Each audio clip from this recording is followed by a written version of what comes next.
এখানে একটি বিশাল কারণ আছে, সেটি আমরা একদিকে যে ফোকাস করা বা একদিকে ফোকাস আমরা বৈষম্য বিরোধী ছাত্র আন্দোলনের পক্ষ থেকেও করতে পারছি না বন্যার কারণে।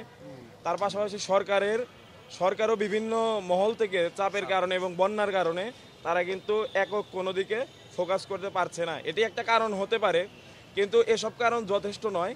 কারণ স্বাস্থ্য উপদেষ্টার উপরে এই মুহূর্তে খুব বেশি দায়িত্ব আছে, কারণ এটি একটা জরুরি বিভাগ। এখানে যদি তারা নজর না দেয়, সেবা খাতগুলোর মধ্যে এই স্বাস্থ্য খাত এবং শিক্ষা খাত, এই দুইটিতে জরুরি ভিত্তিতে কিন্তু আপনার খুব পদক্ষেপ নেওয়া প্রয়োজন, এবং নৈরাজ্য বেশি চলছে এই দুইটি খাতে।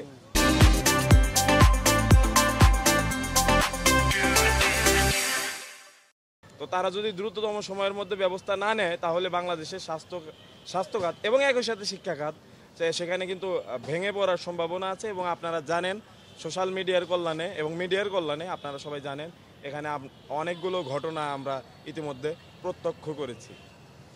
জি।